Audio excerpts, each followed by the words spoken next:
So welcome to my channel. That's what we call the good life. Today I'm going to be talking about all the jobs you can be doing in the month of February.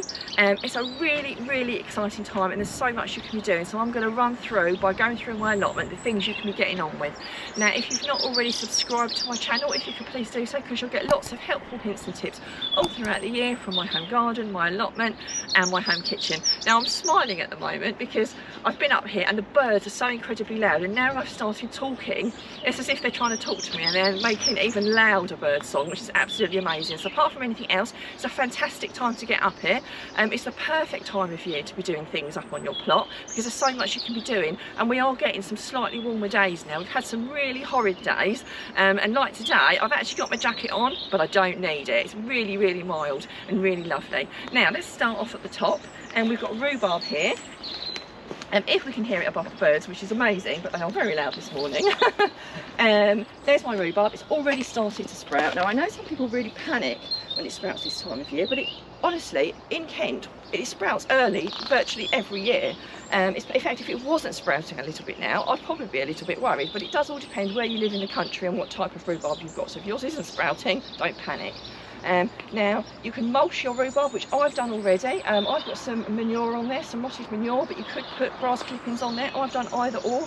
Both works really well. It nourishes the ground and it keeps it warm, and it really helps to get it off to a good start. If you've not got any rhubarb, you could be planting some now, and if you wanted to split some of the rhubarb that you've already got and move it somewhere else on your plot, or give some to a friend, you can do that too this month. Now let's move down.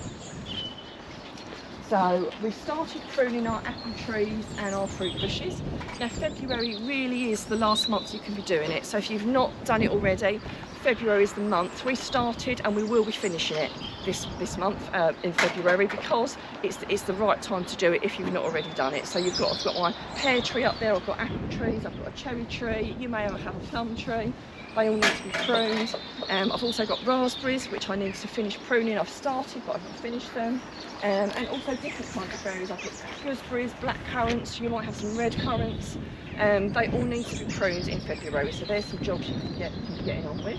Now I've got some garlic and some onions there. So one important job that you do need to be doing is if you've got any crops in the ground. Now I've got these over here, I've got some bits over there in the polytunnel, some broad beans and some purple sprouted broccoli. Just keep a check of the weeds, because it's, you know, they can really get out of hand, and if you get too many weeds, obviously that's not going to be good for growing your crops, because they'll take all the nutrients and you really don't want that. Something else, the birds are fantastic and we love them, but boy can they get hungry this time of year. So if you've got anything that needs to be covered, like brassicas, you know, kale or some Brussels left, and like I've got some purple sprouted broccoli over there, it is worth covering them, because we just walked through the allotments today and someone had the most beautiful kale, and then the pigeons came flying off of it and had completely obliterated it. So this time of year in particular, they do get incredibly hungry. We've used so many different types of netting, but we find the scaffolding netting that we've got over there really durable, and it's really reasonable. We buy a great big roll of it, and we've got it for various tasks and jobs that we do when we cover stuff on the plot. So if you've not got some and you would like to get some, there'll be a link up on the screen. There'll also be one in the description, and it is something that I do use an awful lot. It is jolly handy. Something else you can be doing is harvesting. So even though it's this time of year and everyone calls it the hunger gap or something, do you know what, you don't have as much, but there still is plenty of stuff out there. Well, I've just dug the last of my carrots, and I've just started digging some of my leeks. So if we go over here in the basket, I have dug what I consider the best of my carrots. So the ones that I've got in the basket here are the tail ends, but there's still some perfectly good ones in there. And I've dug just over a row of leeks. Leeks and your carrots, it's a really good idea to get them up this month, or I find it is. I did have an awful lot of slug damage. Although the environment protected them from the carrot fly, I still got some slug damage because it's a little bit wetter. I find the slug damage on the carrots a little bit more, but there's still some perfectly good ones in there, which I should be eating. And the leeks, you know, I try to get them dug by the end of February, because they can bolt if they go into March when it starts to warm up.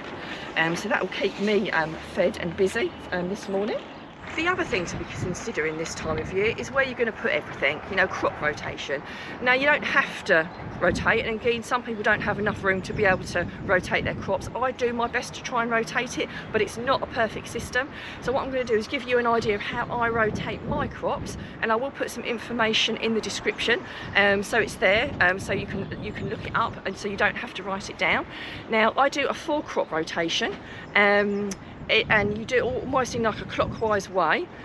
So you do legumes first, so like beans, you know, runner beans, broad beans, French beans, that sort of thing. And then the year after that, I would then do brassicas, because the legumes put exactly the right nutrients back in the soil for brassicas to grow. And then the year after that, I would plant my potatoes. And then the year after that, I would plant onions, carrots, beetroots, root vegetables, that sort of thing. The reason you do that is because it does help with pest control, and it does help with putting the right nutrients, so you don't deplete it by putting the same thing over and over again. Now, obviously, if you can't do that, you can obviously just put fertilisers into the soil to help with that, but that's something that I do that I find really useful. So I'm going to put that in the description if you want to follow that, to give you a bit of an idea. Like I said, I don't follow it completely. Sometimes I don't have room for something, so don't get too bent out of shape if you can't exactly fit something in the right box, as it were, but it's just a general rule of how you rotate things. Something else is obviously preparing your ground, getting your ground ready for the crops. I've dug over quite a bit of mine down here, and I've covered it. The reason I cover it is because the weeds will grow just ridiculously quickly in the spring before I have a chance to plant anything, and this really helps you keep control of your allotment. I started using this ground cover when I saw it at River Cottage when we visited many years ago, and honestly, I thought if it's good enough for them, it's good enough for me. So what I do is, obviously, when I've not got something on there, I dig it over, I cover it, and then I lift it when I dig it when I start planting in the spring. Now, if you don't have a chance to clear it and you can only cover it, then that's better than nothing, but I try and dig it before I put it down. But if you don't, at least you've covered it, so it's not going to get any worse. The reason I do it is, 1, it suppresses the weeds, 2, it keeps the ground warm, so when you then do start to plant stuff, again, it's a little bit warmer, and the other thing, it keeps it moist as well, so when you do then go to dig it and start to work on the soil, it's an awful lot easier to dig. If you have areas that you haven't dug, we sometimes get really dry patches, which then it makes it impossible to dig. And one year we had a really dry patch, I think it was last year, and it was really hard for a lot of people to dig their plots because they hadn't covered it. Whereas if you covered it, you have given yourself an extra, you know, an extra rung, and you're one step ahead of everybody else. Now, you're probably all dying to start planting and sowing things at the moment.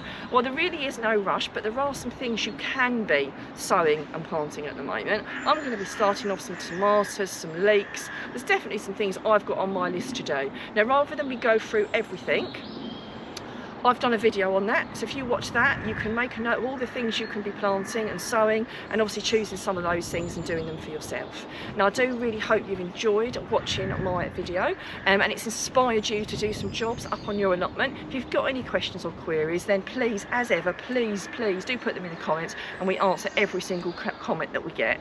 And great gardening, everybody.